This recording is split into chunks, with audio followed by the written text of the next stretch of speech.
मैं हूं आपके साथ शिवम दत्त मेहता और आज मुद्दा डिबेट का भी है और चर्चा का भी है क्योंकि बजट अंतरिम बजट जो है वो पेश कर दिया गया है।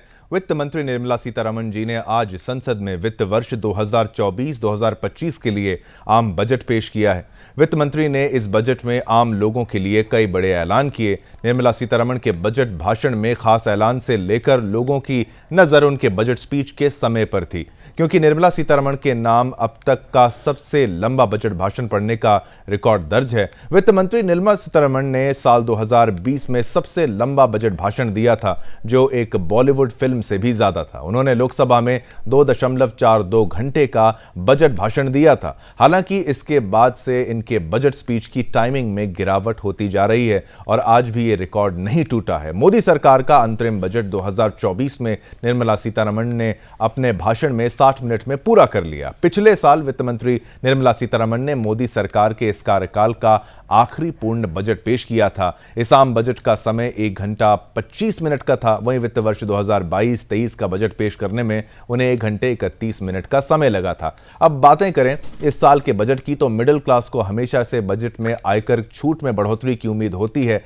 ऐसा ही इस बार भी हुआ, लेकिन इस बार वित्त मंत्री निर्मला सीतारमण ने आयकर में कोई बदलाव नहीं करने का ऐलान किया है। दरअसल चंद महीनों के बाद देश में लोकसभा चुनाव होने वाले हैं। लोगों को उम्मीद थी कि पिछले अंतरिम बजट यानी 2019 की तरह ही लोगों को आयकर में कुछ राहत मिलेगी, लेकिन मायूसी हाथ लगी है। बता दें, साल 2019 के अंतरिम बजट में नौकरी पेशा लोगों को मिलने वाले आयकर पर स्टैंडर्ड डिडक्शन को 40,000 रुपए से बढ़ाकर 50,000 रुपए करने का ऐलान किया गया था, लेकिन इस बार सरकार ने ऐसा कुछ भी नहीं किया गया है। लेकिन बजट में काफी कुछ खास है, उसके बारे में जानकारी भी देंगे आपको। वित्त वर्ष 2010 तक के बकायों में 25,000 रुपए छूट देने का ऐलान किया गया है, जबकि वित्त वर्ष 2000 से वित्त वर्ष 2015 के लिए 10,000 रुपए तक के छूट का भी ऐलान है। यह एक हाईलाइट है जो आम आदमी के लिए है। सरकार की माने तो इससे 1 करोड़ करदाताओं को लाभ होगा। इससे पहले पिछले साल बजट के दौरान निर्मला सीतारमण ने संशोधित न्यू टैक्स स्लैब पेश किया था। इसके अलावा आयकरदाताओं के लिए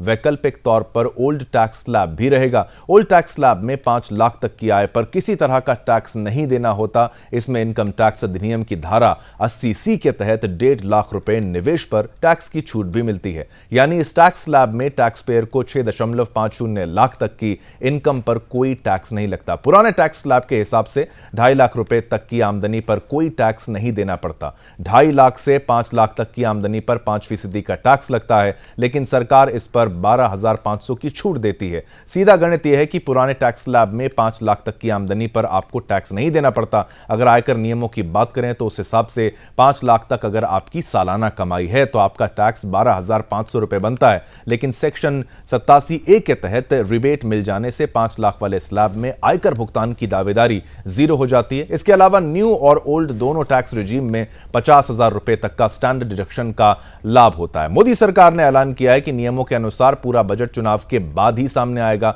उससे पहले अंतरिम बजट के आधार पर जनता को बजट से क्या उम्मीदें हैं और क्या उम्मीद होनी चाहिए, इस पर बात करेंगे। हम चर्चा भी करेंगे। हमारे साथ एक्सपर्ट्स का पैनल इस वक्त हमारे साथ जुड़ भी चुका है। स्टूडियो में हमारे साथ इस वक्त पूजा जी मौजूद हैं। पूजा शर्मा अर्थशास्त्री वो हैं। हम तमाम पैनलिस्ट से आपको इंट्रोड्यूस कराएंगे, लेकिन अब आपको प्रतिक्रियाएं सुनाते हैं। क्या कुछ निर्मला सीतारमण जी ने कहा, उससे आरंभ करते हैं और जो रिएक्शंस आ रहे हैं वो भी लगातार हम आपको सुनाते जाएंगे।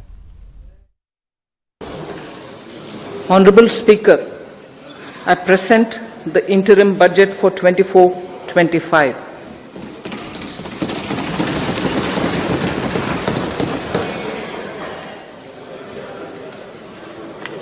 The Indian economy has witnessed profound positive transformation in the last 10 years. The people of India are looking ahead to the future with hope and optimism. With the blessings of the people, when our government under the visionary and dynamic leadership of Honorable Prime Minister Shri Narendra Modi assumed office in 2014, the country was facing enormous challenges. With Sabka Saath, Sabka Vikas as its mantra, the government overcame those challenges in right earnest. Structural reforms were undertaken. Pro-people programs were formulated and implemented promptly. Conditions were created for more opportunities for employment and entrepreneurship. The economy got a new vigor. The fruits of development started reaching the people at scale. The country got a new sense of purpose and hope. Naturally, the people blessed the government with a bigger mandate. Strategy for Amrit Kal. Our government will adopt economic policies that foster and sustain growth, facilitate inclusive and sustainable development, improve productivity, create opportunities for all, help them enhance their capabilities, and contribute to generation of resources to power investments and fulfill aspirations. Guided by the principle, reform, perform, and transform, the government will take up next generation reforms and build consensus with the states and stakeholders for effective implementation.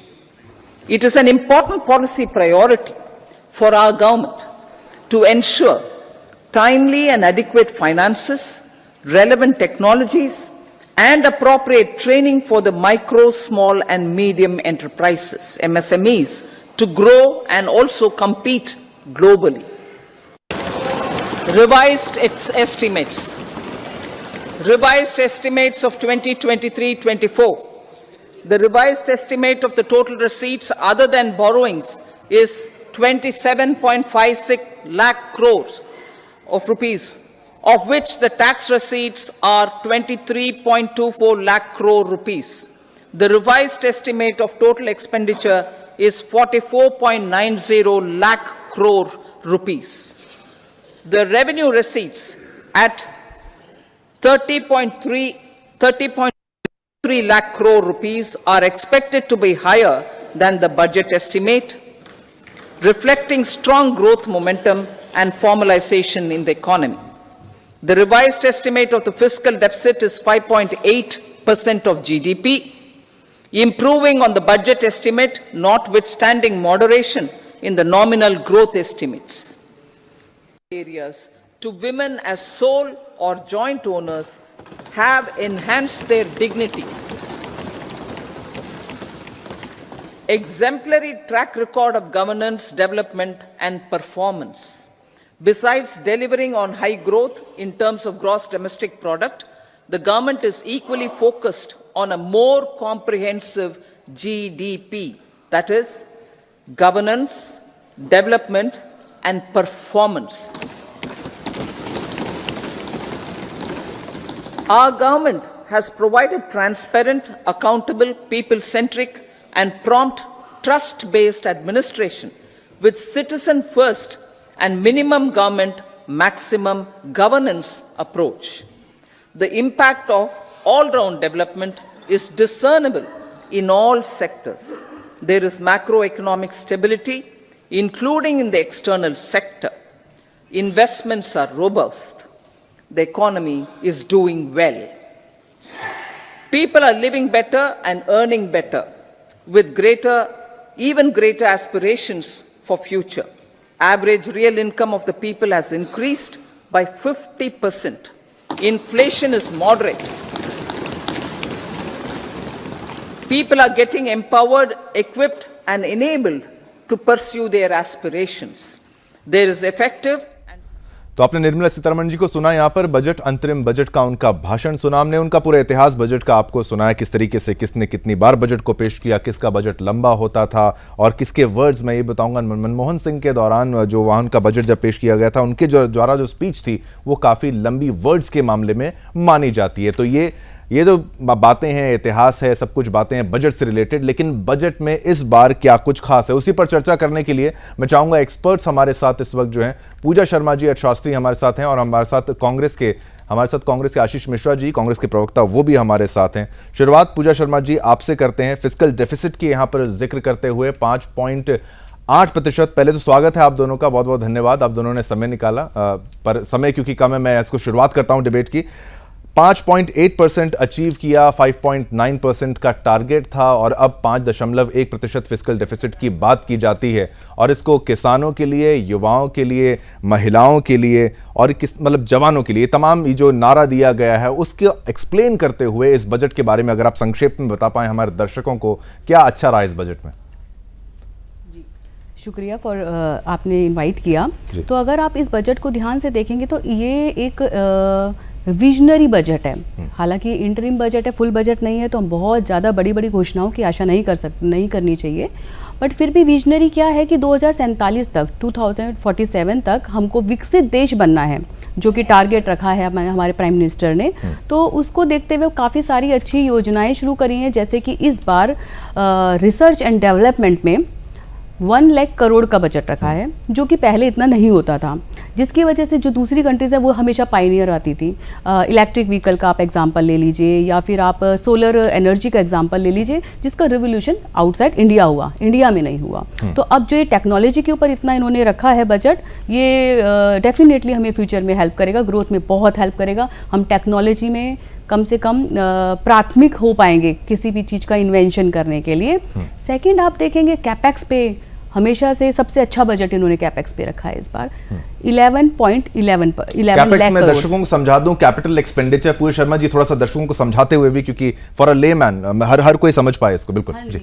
ये होता है capex मतलब आपका long term के लिए खर्चा करना, infra पे खर्चा करना, बिल्डिंग्स वगैरह, इंफ्रा को बनाना, हॉस्पिटल्स, इसके लिए उन्होंने बहुत बड़ा 11.11 लाख करोड़ का बजट रखा है। जिससे इसमें क्या होता है, जो कैपेक्स के अंदर खर्चा होता है उसका इफेक्ट काफ़ी टाइम्स होता है। 7, अगर हम अप्रॉक्सीमेटली बताएं तो उसका इफेक्ट 7 टाइम्स पड़ता है हमारी अर्थव्यवस्था के ऊपर। जो ग्रोथ है 7 टाइम्स होती है। नॉर्मल खर्चे से कैपेक्स के ऊपर जो खर्चा होता है वो 7 गुना अपना इफेक्ट डालता है। तो इस बार काफ़ी अच्छा, पिछले साल से काफ़ी अच्छी इंक्रीज दिया, अराउंड 10% के हिसाब से उसको इंक्रीज दिया है कैपेक्स पे खर्चे को।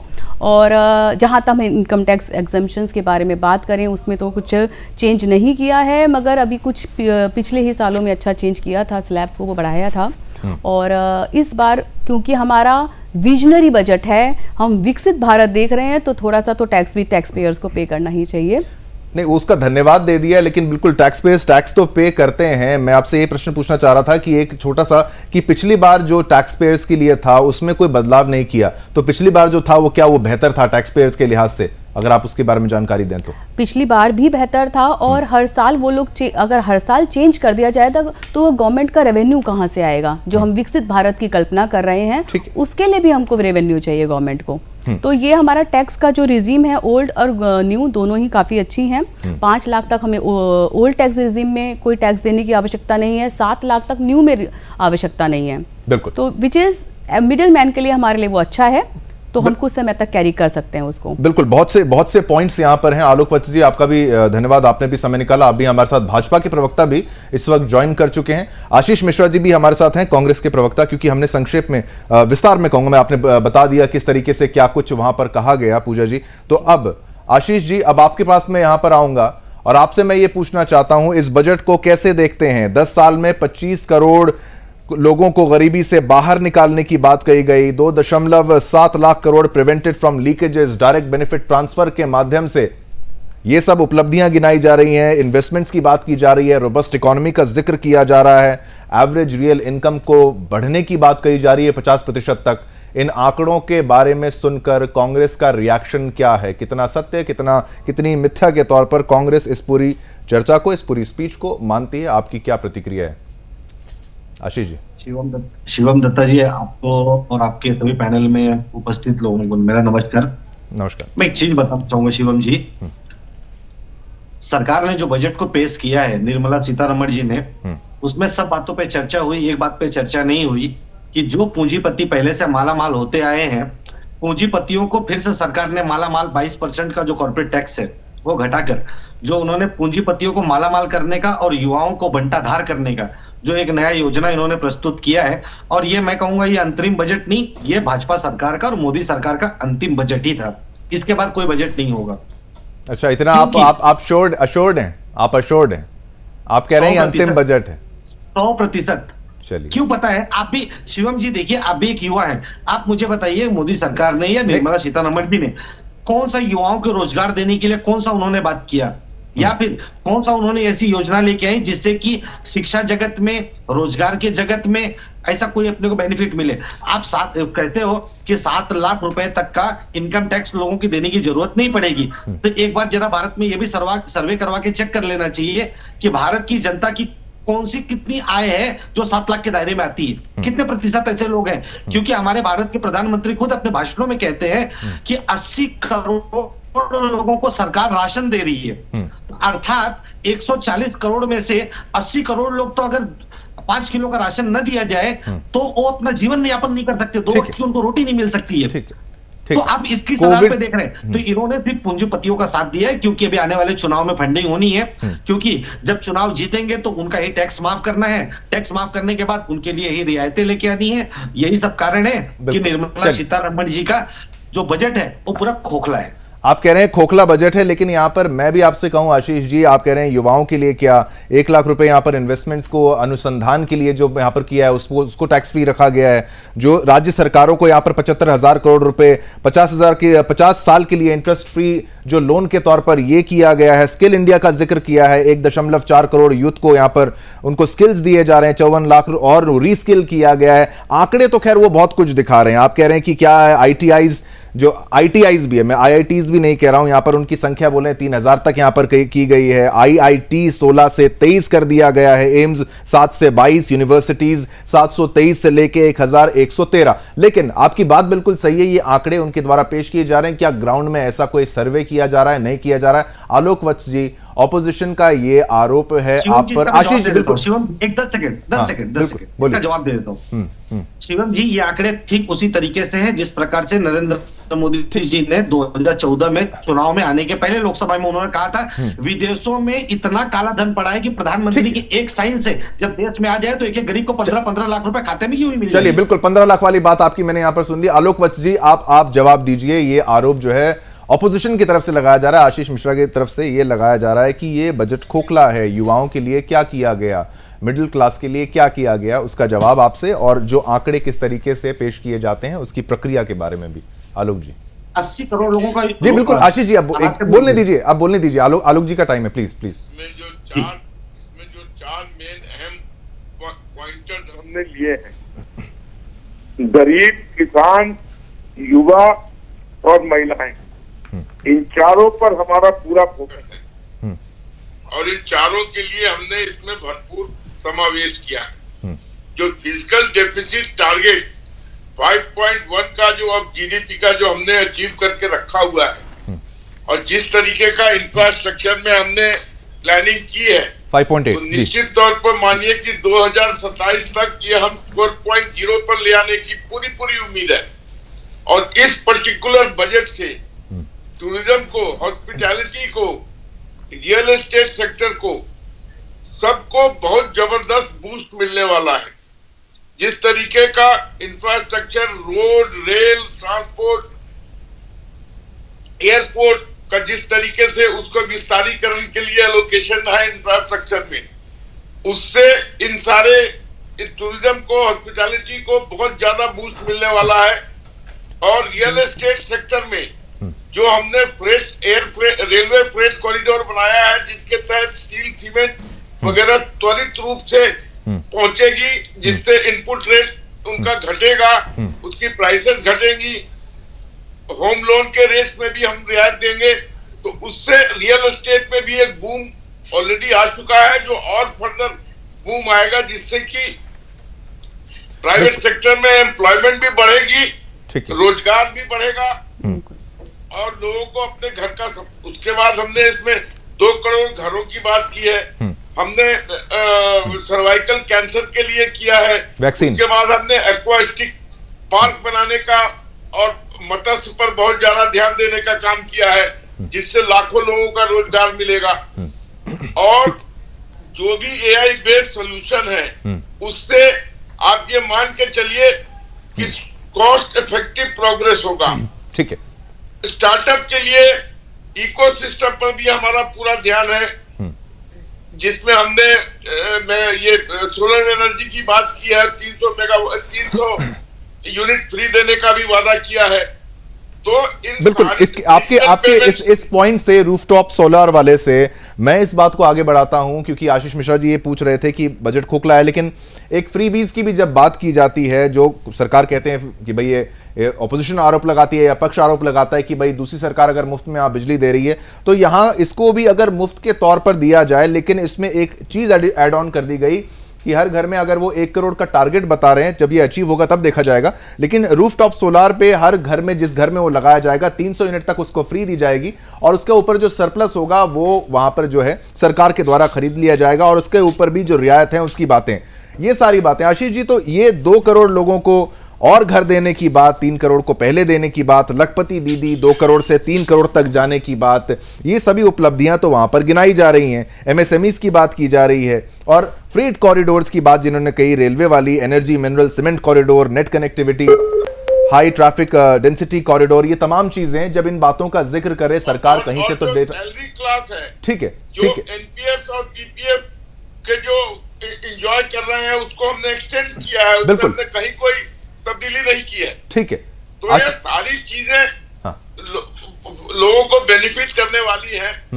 उसको ये क्लीन एनर्जी पर हमने इतना, और सोलर और हाइड्रोजन पर बिल्कुल ठीक है। सोलर एनर्जी से जो यहां पर जो आपने बताया, सोलर एनर्जी 300 यूनिट फ्री वाला रूफटॉप सोलर से, आशीष जी ये बातें तो कही गई हैं, कुछ अनाउंसमेंट्स तो यहां पर किए गए हैं, इसको फ्रीबीज के तौर पर ना देखा जाए और यहां पर सक्षम ज्यादा बनाने की लोगों को बात की जा रही है। रिसर्च और डेवलपमेंट बिल्कुल ठीक है, 1 लाख करोड़ रुपए, वो बिल्कुल सारे पॉइंटर्स हमारे पास, अर्थशास्त्री भी हैं, सी अमन शाह भी हमारे पास है, लेकिन 1 लाख करोड़ हमने रिसर्च के लिए, बिल्कुल अनुसंधान।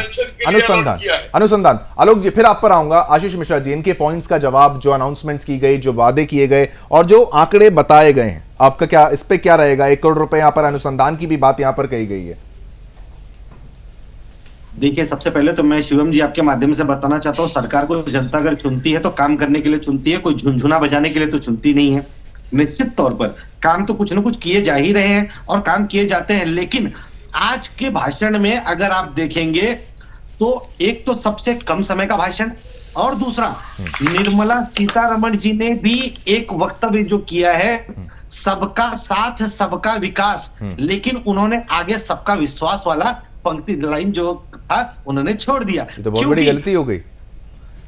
मैं बता रहा हूं शिवम जी, हाँ। उसमें क्या हुआ, क्योंकि निर्मला सीतारमण जी ये बात जानती थी कि ये जो वादे हैं सन 2022 में ही हर गरीब को पक्का मकान देने का वादा किसी और ने नहीं, आदरणीय नरेंद्र मोदी जी ने किया था। लेकिन अगर तो आपने वादा किया था सभी को पक्का मकान देने का, तो आखिर भैया ये 3 करोड़ और किसको बना के देना है अभी, और वो भी अगर पूरे भारत 2 करोड़ और ठीक है बोली। 2 करोड़ अब वो क्या कह रहे पता है, ये 2 करोड़ अगले 5 वर्ष में बन जाएंगे। ठीक है, हाँ। मैंने जो आपको पूछा था कि इनकी योजनाएं जो होती हैं, इनसे पूछिए 2014 में जो वादा करके आए थे, 2024 चल रहा है, 10 वर्षों में आपने क्या किया। जब आप इनसे 10 वर्षों का कार्यकाल पूछेंगे तो ये आपको बताएंगे 2047 में आप चांद पे रहेंगे।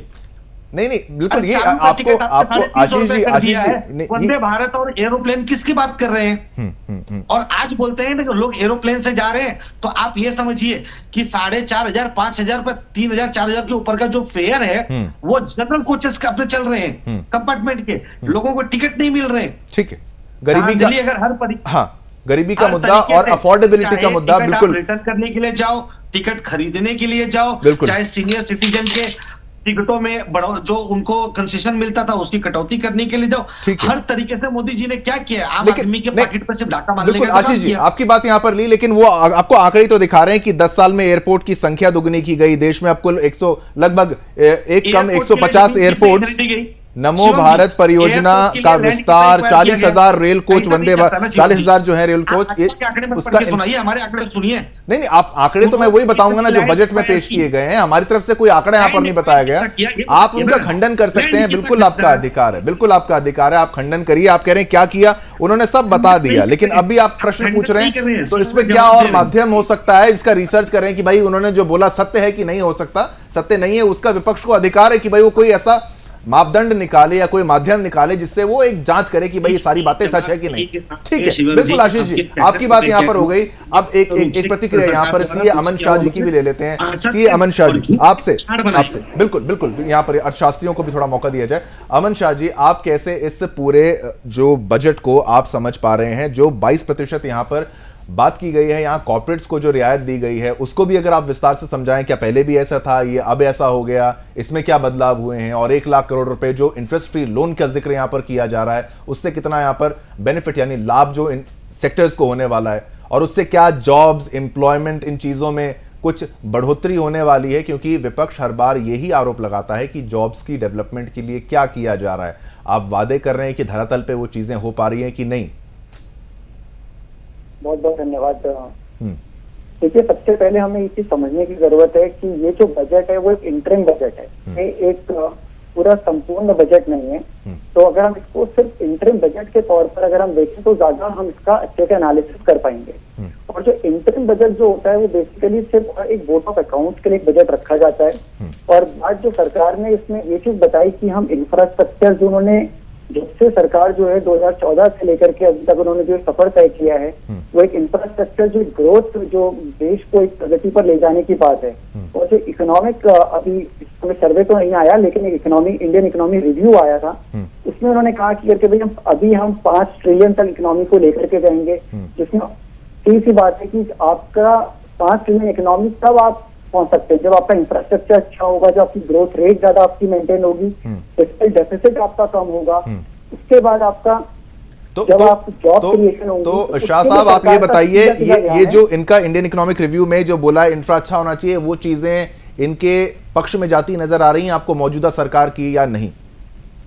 बिल्कुल, अगर आप देखेंगे वहां पे जब बजट में जब 2021 के टाइम पे जब निर्मला सीतारमण ने बात करी थी, तब उन्होंने कहा था कि हम जो फिस्कल डेफिसिट जो है वो 4.6 पर लेकर के आएंगे। और आज जो उन्होंने एक एस्टिमेट दिया है वो कहा है कि 2025 तक हम फिस्कल डेफिसिट जो है वो 5.1 पर लेकर के आएंगे। और दूसरी तरफ सरकार ने ये बोला है कि हम कैपिटल एक्सपेंडिचर इंक्रीज करेंगे, और बहुत ही बढ़िया नंबर उन्होंने दिया है 11.11 लाख करोड़ का, यानी कि बहुत ही यूनिवर्सल नंबर टाइप है 11 समझिए। तो यानी कि फिस्कल डेफिसिट आपका कम करने पर सरकार जोर कर रही है, एक्सपेंडिचर को बढ़ा रही है, तो इसका मतलब सरकार रेवेन्यू भी कमाएगी। अब रेवेन्यू कहाँ से कमाएगी? बाहर से इन्वेस्टर्स इंडिया में पैसा इन्वेस्ट करेंगे, इंफ्रास्ट्रक्चर डेवलपमेंट होगा, स्टार्टअप्स पर उन्होंने जोर किया है, पहले भी था, आत्मनिर्भर भारत के बारे में बात कर रहे थे।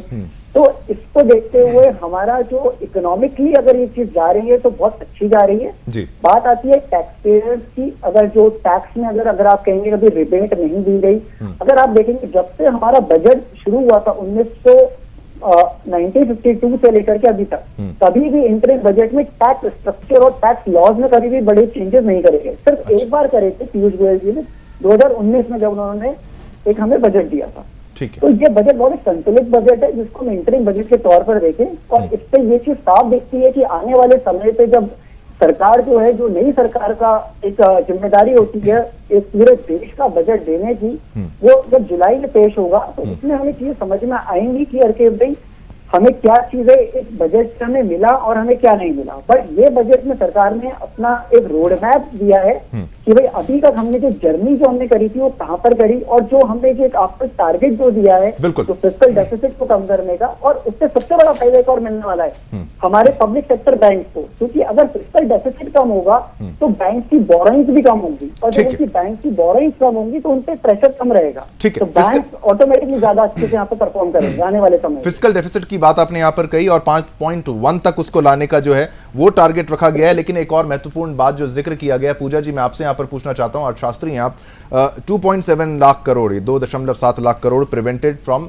लीकेज, यानी कोई चोरी हो जाए, कुछ ऐसा हो जाए, डीबीटी के माध्यम से, डायरेक्ट बेनिफिट ट्रांसफर के माध्यम से, कह रहे हैं 34 लाख करोड़ ट्रांसफर जो किया हमने पीएम जनधन अकाउंट्स के, उसके जरिए इतने ज्यादा लोगों के अकाउंट्स खोलना और उसको डायरेक्ट बेनिफिट ट्रांसफर जिस तरीके से किया गया इस सरकार के माध्यम से, जो उपलब्धि वो गिनाती है, धरातल पर कितनी ये सत्य प्रतीत आपको लगती है? जहां पर इन्होंने बोला 2.7 लाख करोड़ रुपए यहां पर बचत हो जाना, ये तो बड़ा एक बहुत बड़ा नंबर है, समझ में आ रहा है मुझे। बिल्कुल सही कहा आपने, ये सच में ही एक बड़ा नंबर है। 2.7 लाख करोड़ की उन्होंने बचत अगर की है, और आप देखेंगे भी तो एक्चुअली जितने भी हमारे इन्होंने आधार एक्टिवेट किए, इस बार बड़ी ही तेज़ी से आधार बने हैं लोगों के। मतलब बेसिकली जो मिडल मैन है उसकी कमी होने की वजह से ये सीधा डायरेक्ट चाहे किसी को भी, फार्मर्स को, मिडिल मैन को, बेसिक गरीबों को इससे फायदा तो हुआ ही है। तो इससे करप्शन में लगाम लग सकती है, ये आप इसका क्रेडिट दे रहे हैं। Exactly. मौजूदा जो इंफ्रास्ट्रक्चर है, जो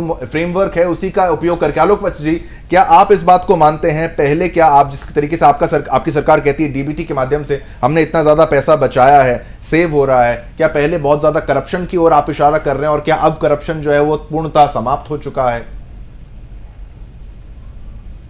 आलोक वत्स जी, यहाँ पर नेटवर्क का बिल्कुल जी। इस बजट में हमने कोई लॉलीपॉप नहीं दिया है। ठीक है, बिल्कुल। जो पॉपुलिस्ट बजट होता है कि लोगों को कुछ राहत दे के कुछ दिखाने का काम करें, क्योंकि इलेक्शन ईयर है। हमारा इलेक्शन का धरातल रनवे पूरा कंप्लीट है। हम उस पे 400 पार जाएंगे ही जाएंगे 2024 में। इसलिए हमने कोई पॉपुलिस्ट बजट नहीं किया है। आलोक जी, आशीष जी कह रहे हैं अंतिम बजट है, अंतरिम नहीं। ऐसा है, उनके कहने से उनको मुंगेरी लाल के हसीन सपने देखने से कोई नहीं रोक सकता है। अरे पहले अपना घर तो सीधा करें। भारत जोड़ो चले हैं, पहले अपना घर तो जोड़ लें। रोज एक विकेट डाउन हो रहा है, रोज एक साथी छोड़ के भाग रहा है। जो आदमी पूरा संयोजक था, जिस आदमी ने इंडी गठबंधन को बनाने की कवायद शुरू की थी, वो आके बीजेपी में मिल गया। ममता बनर्जी ने वेस्ट बंगाल में कह दिया 1 सीट नहीं दूंगी, 10 सीट पर सीमित कर दिया इनको। अखिलेश ने यूपी में, और भगवंत मान ने बोला कि 1 सीट नहीं दूंगा मैं पंजाब में। ठीक है, तो ये कहां से सीट लाएंगे और सरकार बनाने की बात कर रहे हैं? इनका खुद का। और इस बजट में जो 10,000 से लेके 25,000 तक 2014 तक जो ऋण थे उसको खत्म करने की एक योजना बनाई गई है। आंगनबाड़ी के और वो उसके साथ जो और महिलाएं हैं केंद्र की, उनको भी हमने ले लिया है मेडिकल के दायरे में। ये बात क्या कर रहे हैं? उसके बाद सर्वाइकल कैंसर के लिए 9 से 14 बरस के लड़कियों के लिए हमने फ्री किया। हमने एक्वेस्टिक पार्क बनाने का काम किया। और मत्स्य पालन को हमने बढ़ावा देने के लिए इस बजट में स्पेशल प्रावधान रखा है। इससे लाखों जॉब क्रिएट होंगे। और ये बात कर रहे हैं कि हाजी कुछ नहीं हुआ है। ठीक है, बिल्कुल। टूरिज्म और हॉस्पिटैलिटी को जिस तरीके से हमने आगे बढ़ाने का काम किया है, लक्षद्वीप पर भी हमारा ध्यान केंद्रित है। वहां भी टूरिज्म को बढ़ावा देने के लिए हम सारी कवायद करने के लिए हमने उसके लिए भी बजट अलॉट किया है। ठीक है, और कह रहे हैं कि कुछ नहीं किया। ठीक है, बिल्कुल। आशीष जी, क्या जवाब है आपका? क्या नहीं किया? आप आरोप यहाँ पर लगा रहे हैं, अंतिम बजट कह रहे हैं, अंतिम इनका सरकार का कार्यकाल। आप जब यहाँ पर आरोप लगा रहे हैं तो यहाँ पर डीबीटी का भी तो जिक्र है। आप अपना जवाब दीजिए, क्योंकि ये पॉलिटिकल ज्यादा ना हो जाए। शिवम जी, आप एक प्रभुत्व पत्रकार हैं, आप जानते हैं। आप अपने सामने बताइए कि हमारे आलोक वत्स जो है भारतीय जनता पार्टी के प्रवक्ता, शायद हो सकता है इनका नेटवर्क खराब हो गया होगा, तो हो सकता है कान ही खराब हो गया होगा। कान, मैंने पहले ही कहा ना कि सरकार जब सरकार में आती है तो झुनझुना बजाने के लिए नहीं आती, काम करने के लिए आती है। और वो भी काम ऐसे ही नहीं किए। पहले 5-6 साल तो तुम्हारे इसमें बीत गए कि जो हमारी यूपीए गवर्नमेंट ने योजनाएं बनाई थी, यही लोग थे ना आधार कार्ड पे रोना रोते थे, ऐसा था माथा पीटते थे। लोगों का पूरा 10 साल बीत गया, एक दूसरे का ना लिंक कराने में, आधार कार्ड से लिंक करा लो, आधार कार्ड से लिंक करा लो। यही नरेंद्र मोदी 2013 में अहमदाबाद से चिल्लाते थे आधार कार्ड बहुत बड़ा घोटाला है। पूरा 10 साल आधार कार्ड इनको लिंक कराने में चले गया। क्योंकि और रह गई बात, मैंने ये कहा कि सरकार ने काम किया, ऐसा नहीं कि सरकार ने काम नहीं किया, लेकिन जिस अनुसार सरकार को काम करना चाहिए था उस अनुसार सरकार ने काम नहीं किया। इस वजह से आज सरकार को पटल पे खड़े होकर कहना पड़ता है कि 80 करोड़ देश के नागरिकों को हमें भोजन देना पड़ रहा है। सोचिए हमारे देश की अवस्था क्या है। 56 लाख करोड़ रुपए का कर्जा आज हमारे देश पे 205 लाख करोड़ रुपए का कर्जा हो गया। इसको कहते हैं कर्ज लेके घी पीना।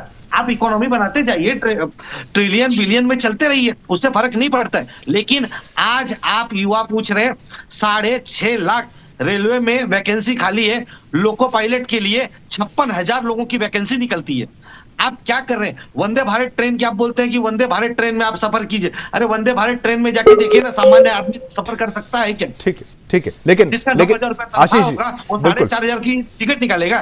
ठीक है, बिल्कुल। लेकिन आप डीबीटी की बेनिफिट को यहां पर देखिए, आपने आधार कार्ड का जिक्र किया, आप ही के द्वारा अगर आधार कार्ड आ गया, उसका चाहे विरोध किया, लेकिन उसको जब उपयोग में लाया गया तो बेहतर ढंग से उपयोग में लाते हुए डायरेक्ट बेनिफिट ट्रांसफर में उसको लिंक करने का क्रेडिट तो कांग्रेस को भी जा रहा है इस तरीके से कि अगर आधार कार्ड का इस्तेमाल करके जनता को लाभान्वित किया जा रहा है। कांग्रेस की तरफ से ही तो यह बयान आता था कि 1 रुपया अगर निकला है तो केवल 15 पैसा ही जनता तक पहुंच रहा है, और इस लीकेजेस को चेक करने के लिए आप यहां पर क्रेडिट दे दीजिए। अगर नहीं दे सकते हैं तो फिर बोलिए कि आप पहले आरोप लगाते थे। अब तो सही ट्रैक पे आप भाजपा को मानते हैं कि नहीं मानते हैं? शिवम जी एक लाइन और जोड़ना चाहिए था, एक लाइन और जोड़ना है मुझे। हाँ बोलिए। वो ये है कि हमारे आलोक वत्स ने बोला कि ये अपना पहले घर सीधा करे। हाँ। अरे भैया, हमारा घर सीधा नहीं है तो हमारे घर की टेढ़ी ईंटें लेके आप अपना घर क्यों बनाने जा रहे हो?